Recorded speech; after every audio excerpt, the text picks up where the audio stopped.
Good morning friends सकार गुरुत्वपूर्ण खबर आपण मान स्वागत मुझे तो फ्रेंड्स प्रत्येक दिन भली बहुत गुड़ी पछा पछा खबर सहित जहाँकि पीएम किसान कालिया योजना ठू आरंभ कर राशन कार्ड ई श्रम कार्ड बड़ बड़ घोषणा यह खबर भितर रही तेणु आपण मैंने 2 मिनिट अधिक समय दे ए वीडियो को निश्चित शेष पर्यंत देखंतु कारण आज वीडियो देखापी आपको कौन न्यूज पेपर किंबा खबर कागज देखा पड़ोनी से चलतु भाई मैंने बेसी डेरी नक भिडियो पर नजर पकईबा तेरे नजर पकईबा पूर्व जदि आम चैनल प्रथम आसी भिडियो देखुं तेरे आम चैनल को सब्सक्राइब कर पाखे घंटी चिन्ह को दबाई ऑल नोटिफिकेशन को दबाई दिंतु कारण आम जिते बेले भी भिडियो छाड़ू आपण पाखे पहुँचब सर्वप्रथम नंबर 1 समस्त प्रकार खाद्य पैकेट को नहीं आसला नुआ नियम जेकोसी पैकेट युक्त खाद्य सामग्री पुष्टिजनित सूचना जड़े खाउटी महत्वपूर्ण हो पारे किंतु बहु कंपानी यह विषय को गुरुत्व देते हैं अत्यंत छोट छोट अक्षर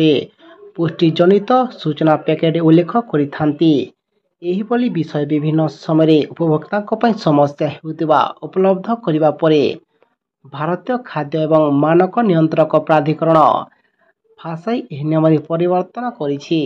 नूतन नियम अनुଯାयी एणिकी खाद्य सामग्री प्रस्तुत करुवा कंपानी माने पैकेट बड़ बड़ अक्षर रे पुष्टिजनित सूचना उल्लेख करिवे। परवर्ती खबर यही चाषी आसला खुशी खबर राज्य में गोपालन वृद्धि पर राज्य सरकार बड़ योजना अधिक दुग्ध उत्पादन पर योजना करुछंती राज्य सरकार चाषी को गोपालन दिगरे प्रोत्साहन राशि वृद्धि सह देशी गाई रखिबा मध्य सरकार प्रोत्साहन देथिबा कहिसंती मत्स्य एवं पशु संपद विकास मंत्री गोकुलानंद मल्लिक दुग्ध उत्पादन 2000 टन रु 5000 टन को वृद्धि करने पर सरकार प्रयास करुछंती चाषी को सब्सिडी माध्यम दुईटी अधिक गाई जोगाई देवे सरकार यह द्वारा महिला एवं युवक मैंने आत्मनिर्भर एवं स्वावलंबी हो पारिबे।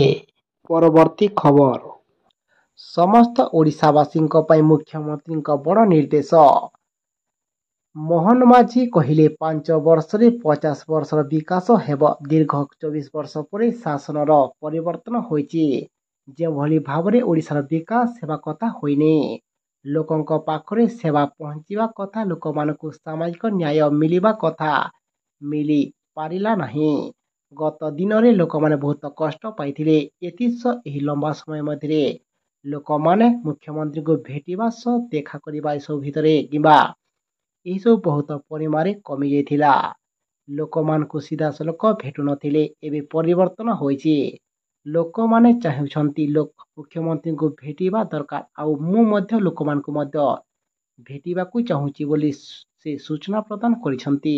परवर्ती खबर आसिला पुणी एसएचजी ग्रुप महिला सरकार बड़ निष्पत्ति मिशन शक्ति को नहीं आसिला बड़ अपडेट राज्य में आगक चालू रहिबो एही लाभदायक योजना जहाँकि चालू रहिबो मिशन शक्ति आगक मिशन शक्ति विभाग दौड़ब मिशन शक्ति महिला माने अनेष्टि विभाग सहित जड़ित आगक एही कार्यक्रम को व्यापक करा बोली उपमुख्यमंत्री तथा महिला शिशु कल्याण मंत्री प्रभाती परिडा सूचना देछंती।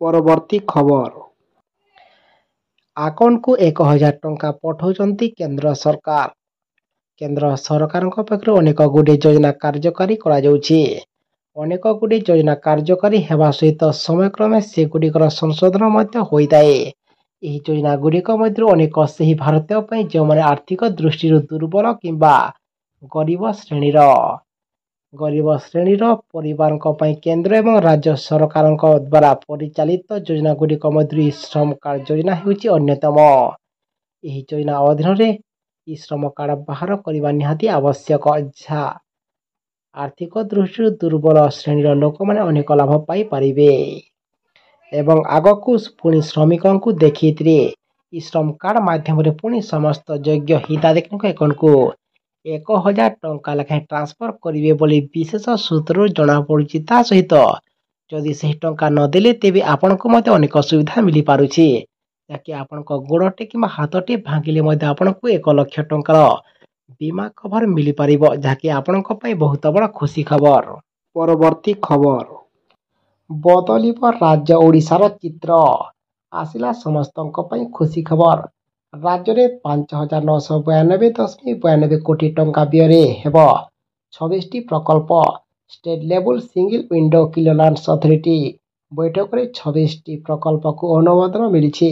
ମୁଖ୍ୟ ଶାସନ ସଚିବ ମନୋଜ ଆହୁଜାଙ୍କ ଅଧ୍ୟକ୍ଷତାରେ ଗତକାଲି ଅନୁଷ୍ଠିତ 130ତମ ବୈଠକରେ ଇସ୍ପାତ, ରାସାୟନିକ ପଦାର୍ଥ, ଅକ୍ଷୟ ଶକ୍ତି, ବୟନ ଶିଳ୍ପ, ଉତ୍ପାଦନ, ପ୍ୟାକେଜିଂ, ଖାଦ୍ୟ ପ୍ରକ୍ରିୟାକରଣ, IT, ଭିତ୍ତିଭୂମି ଏବଂ ପର୍ଯ୍ୟଟନ ସମେତ ବିଭିନ୍ନ କ୍ଷେତ୍ରରେ ରାଜ୍ୟସ୍ତରୀୟ ପ୍ରକଳ୍ପକୁ ଏହି ଅନୁମୋଦନ ମିଳିଛି। ତେବେ ମୟୂରଭଞ୍ଜ, ସୁନ୍ଦରଗଡ଼, ସମ୍ବଲପୁର, କେନ୍ଦୁଝର, ଗଞ୍ଜାମ, ଜଗତସିଂହପୁର, ଖୋର୍ଦ୍ଧା, ଝାରସୁଗୁଡ଼ା, ବୌଦ୍ଧ, କୋରାପୁଟ, ବାଲେଶ୍ୱର, କଟକ, ଭଦ୍ରକ ଏବଂ ପୁରୀ ଆଦି 14ଟି ଜିଲ୍ଲାରେ ଏହି ପ୍ରକଳ୍ପ କାର୍ଯ୍ୟକାରୀ ହେବ। ମୋଟ ନିବେଶ ପରିମାଣ 5,992.92 କୋଟି ଟଙ୍କା। ଏହାଦ୍ୱାରା 19,364ଟି ସମ୍ଭାବ୍ୟ ନିଯୁକ୍ତି ସୁଯୋଗ ସୃଷ୍ଟି ହେବ ବୋଲି ଆଶା କରାଯାଉଛି। ପରବର୍ତ୍ତୀ ଖବର ଆସିଲା ପୁଣି ସମସ୍ତ ଖାଉଟିଙ୍କ ପାଇଁ ପୁଣି ଏକ ବଡ଼ ଖବର। ମହଜୁଦକୁ ରୋକିବା ଏବଂ ଅସାଧୁ କାରବାରକୁ ରୋକିବା ପାଇଁ ଏବଂ ଉପଭୋକ୍ତାଙ୍କ ପାଇଁ ହରଡ଼ ଏବଂ ଚଣା ଡାଲି ଉପଲବ୍ଧତାକୁ ଉନ୍ନତି ଆଣିବା ନିମନ୍ତେ ଭାରତ ସରକାର ଏକ ଆଦେଶ ଜାରି କରିଛନ୍ତି, ଯେଉଁଥିରେ ହୋଲସେଲ୍ ଖୁଚୁରା ବ୍ୟବସାୟ, ବଡ଼ ଶୃଙ୍ଖଳା ଖୁଚୁରା ବିକ୍ରେତା, ମିଲର ଏବଂ ଆମଦାନୀ କିମ୍ବା ଆମଦାନୀକାରୀଙ୍କ ପାଇଁ ପ୍ରଯୁଜ୍ୟ ଡାଲି ଉପରେ ଷ୍ଟକ୍ ସୀମା ଲାଗୁ କରାଯାଇଛି। ଲାଇସେନ୍ସ ଆବଶ୍ୟକତା, ଷ୍ଟକ୍ ସୀମା ଏବଂ ନିର୍ଦ୍ଦିଷ୍ଟ ଖାଦ୍ୟ ପଦାର୍ଥ ଉପରେ ଚଳପ୍ରଚଳ ପ୍ରତିବନ୍ଧକ ଆଦେଶ 2024କୁ ଅର୍ଥାତ୍ ଜୁନ୍ 21, 2024ରୁ ଚୂଡ଼ାନ୍ତ ପ୍ରଭାବରେ ହଟେଇ ଦିଆଯାଇଛି। ପରବର୍ତ୍ତୀ ଖବର ରାସନ କାର୍ଡଧାରୀଙ୍କୁ ସରକାର ଦେବେ 5,000 ଟଙ୍କା। ବିଭିନ୍ନ ସମୟରେ ରାସନ କାର୍ଡଧାରୀଙ୍କ ପାଇଁ ନୂଆ ନୂଆ ଯୋଜନା କାର୍ଯ୍ୟକାରୀ କରୁଛନ୍ତି ଉଭୟ କେନ୍ଦ୍ର ଏବଂ ରାଜ୍ୟ ସରକାର। ସମୟରେ ରାସନ କାର୍ଡଧାରୀଙ୍କୁ ନୂଆ ନୂଆ ଅପଡେଟ୍ ମଧ୍ୟ ସାମ୍ନାକୁ ଆସିଥାଏ, ହେଲେ ଏହାକୁ ନେଇ ଠିକ୍ ସୂଚନା ମିଳିପାରିନଥିବାରୁ ଏହାର ଲାଭ ଉଠାଇ ପାରୁନାହାନ୍ତି ଲୋକେ। ତେବେ ବର୍ତ୍ତମାନ ଏଭଳି ହିଁ ଏକ ନୂଆ ଅପଡେଟ୍ ସାମ୍ନାକୁ ଆସିଛି।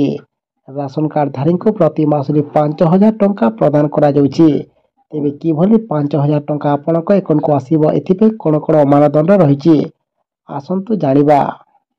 ରାସନ କାର୍ଡଟିଏ ଥିଲେ ଅନେକ ସୁବିଧା ଯୋଗାଇ ଦେଉଛନ୍ତି କେନ୍ଦ୍ର ସରକାର। ଏହି ନୂଆ ଘୋଷଣା ମୁତାବକ ଯଦି ଆପଣଙ୍କ ପାଖରେ ରାସନ କାର୍ଡଟିଏ ଅଛି ଏବଂ ଆପଣଙ୍କ ବୟସ 18ରୁ 42 ବର୍ଷ ଭିତରେ ରହିଛି, ତେବେ ସହଜରେ ଏହି ଯୋଜନାରେ ଲାଭ ଉଠାଇ ପାରିବେ। କାରଣ ଏହି ଯୋଜନାରେ ସରକାର ପ୍ରତି ମାସରେ 5,000 ଟଙ୍କା ଆପଣଙ୍କ ଆକାଉଣ୍ଟକୁ ପଠାଇବେ।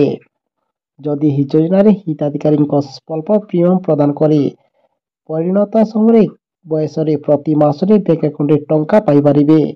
ଏହି ଯୋଜନାରେ ପ୍ରିମିୟମ ରାଶି ପ୍ରଦାନ କରି ହିତାଧିକାରୀ 1,000 ଟଙ୍କାରୁ 5,000 ଟଙ୍କା ପର୍ଯ୍ୟନ୍ତ ପାଇପାରିବେ। ଖାଲି ସେତିକି ନୁହେଁ, ଏହି ଯୋଜନାରେ ସାମିଲ ହେବା କ୍ଷଣି ଏକ ପ୍ରାରମ୍ଭିକ ରାଶି ମଧ୍ୟ ହିତାଧିକାରୀଙ୍କୁ ପ୍ରଦାନ କରାଯାଉଛି। ଏହି ଯୋଜନାରେ ସାମିଲ ହେବାକୁ ହେଲେ ହିତାଧିକାରୀ ନିକଟସ୍ଥ ବ୍ୟାଙ୍କ କିମ୍ବା ପୋଷ୍ଟ ଅଫିସ ଯାଇ ଯୋଜନା ସମ୍ପର୍କରେ ସବିଶେଷ ତଥ୍ୟ ପାଇପାରିବେ। ଏଠାରୁ ଅଟଳ ପେନସନ ଯୋଜନାରେ ଫର୍ମ ନେଇ ଦିଆଯାଇଥିବା ସୂଚନା ମୁତାବକ ଆପଣମାନେ ଏଥିରେ ଫିଲ୍ଅପ୍ କରି ଏଥିରେ ଆପଣଙ୍କୁ ସେଠାରେ ଦେବାକୁ ପଡ଼ିବ। ପରବର୍ତ୍ତୀ ଖବର ଚାଷୀଙ୍କ ଋଣ ଛାଡ଼ କଲେ ସରକାର ଲିଷ୍ଟରେ ଦେଖନ୍ତୁ ଅଛି କି ନାହିଁ ନାମ। କୃଷକଙ୍କ ସୁବିଧା ପାଇଁ ସରକାର କିଛି ନା କିଛି ପଦକ୍ଷେପ ନିଅନ୍ତି। ଏଭଳି ସ୍ଥିତିରେ ଏବେ ଏକ ବଡ଼ ଖବର ସାମ୍ନାକୁ ଆସିଛି। ଯଦି ଆପଣ ଜଣେ କୃଷକ ଯିଏ ଋଣ ଛାଡ଼ ପାଇଁ ନିବେଦନ କିମ୍ବା ଆବେଦନ କରିଥିଲେ, ତେବେ ଆପଣଙ୍କ ପାଇଁ ଆସିଛି ଏବେ ଖୁସି ଖବର। ତେଣୁ ଏଭଳି କୃଷକ ଭାଇମାନଙ୍କ ପାଇଁ ଏବେ ତାଲିକା ପ୍ରକାଶ ପାଇଛି। ଯଦି ଆପଣଙ୍କର ନାମ ଏହି ତାଲିକାରେ ଦେଖାଯାଏ, ତେବେ ଆପଣଙ୍କୁ କୌଣସି ପରିଶୋଧ କରିବାକୁ ଚିନ୍ତା କରିବାକୁ ପଡ଼ିବ ନାହିଁ। ସରକାର ଆପଣଙ୍କ ଋଣ 1 ଲକ୍ଷ ଟଙ୍କା ପର୍ଯ୍ୟନ୍ତ ଋଣ ଛାଡ଼ କରିବାକୁ ଯାଉଛନ୍ତି। ଆର୍ଥିକ ଦୃଷ୍ଟିରୁ ଦୁର୍ବଳ ଏବଂ ଗରିବ ଲୋକମାନଙ୍କ ପାଇଁ ଋଣ ଛାଡ଼ ପାଇଁ ନିବେଦନ କରିଥିଲେ। ଏବେ ଦୀର୍ଘ ସମୟ ଅପେକ୍ଷା ପରେ ଋଣ ଛାଡ଼ ତାଲିକା ପ୍ରକାଶ ପାଇଛି। ଏହି ତାଲିକା ସରକାର ପ୍ରକାଶ କରିଛନ୍ତି ଏବଂ ଆପଣ କେବଳ ଅନଲାଇନ୍ ମୋଡ୍ ମାଧ୍ୟମରେ ତାଲିକାରେ ନିଜ ନାମ ପଞ୍ଜୀକରଣ କିମ୍ବା ଯାଞ୍ଚ କରିପାରିବେ ଏବଂ ଏନେଇ ତେଲେଙ୍ଗାନା ସରକାର ଏବେ ବଡ଼ ନିଷ୍ପତ୍ତି ନେଇଛନ୍ତି। ପରବର୍ତ୍ତୀ ଖବର ଆସିଲା ପୁଣି କାଳିଆ ଯୋଜନାକୁ ନେଇ ବହୁତ ବଡ଼ ଖୁସି ଖବର। ଏବେ ବି ଆସିଲା କାଳିଆ ଯୋଜନାର ସମସ୍ତ ଲାଭାର୍ଥୀଙ୍କ ପାଇଁ ପୁଣି ଖୁସି ଖବର। ପୁଣି ମିଳିବାକୁ ଯାଉଛି କାଳିଆ ଯୋଜନା ମାଧ୍ୟମରେ ପରବର୍ତ୍ତୀ କିସ୍ତି ହିସାବରେ ସମସ୍ତ ଯୋଗ୍ୟ ଚାଷୀଙ୍କ ଖାତାରେ 2,000 ଟଙ୍କା, ଯାହାକି ପୁଣି ଏଥିରେ ନୂଆ ସରକାର ଗଠନ ହେବା ପରେ ଏହି ଯୋଜନାକୁ ନେଇ ଚାଲୁ କରିବା ପାଇଁ ଏବେ ବିଚାର କରୁଛନ୍ତି ସରକାର, କିନ୍ତୁ ଏପର୍ଯ୍ୟନ୍ତ କୌଣସି ସ୍ପଷ୍ଟ ସୂଚନା ମିଳିନାହିଁ ଯାହାକି ଯଥାଶୀଘ୍ର ଏହି ଯୋଜନାକୁ ନେଇ ଏଥିରେ ଟଙ୍କା ଦେବାଟା ସୂଚନା ରହୁଛି ଏବଂ ଏହି ଯୋଜନାକୁ ଚାଲୁ କଲା ପରେ ଯଥାଶୀଘ୍ର ସମସ୍ତ ଯୋଗ୍ୟ ହିତାଧିକାରୀଙ୍କ ଆକାଉଣ୍ଟକୁ ଟଙ୍କା ଆସିବ ନେଇ ସୂଚନା ମିଳିଛି। ସେଥିପାଇଁ ଆମେ ଆପଣଙ୍କୁ ରିକ୍ୱେଷ୍ଟ କରୁଛୁ କି ଆପଣମାନେ ଆମ ସହ ସଦା ସର୍ବଦା ଯୋଡ଼ି ହୋଇ ରହିଥାନ୍ତୁ, କାହିଁକି ନା ଯେଉଁଦିନ ସରକାର ଟଙ୍କା ଦେବାଟା ଘୋଷଣା କରିବେ ଆମେ ଆପଣଙ୍କୁ ଆଉ ଗୋଟେ ଭିଡ଼ିଓ ମାଧ୍ୟମରେ ଆମ ଏ ଚ୍ୟାନେଲ୍ ମାଧ୍ୟମରେ ଆମେ ଆପଣଙ୍କୁ ଜଣାଇଦେବୁ। ତାକୁ ଦେଖି ଆପଣମାନେ କନଫର୍ମ ହୋଇଯିବେ।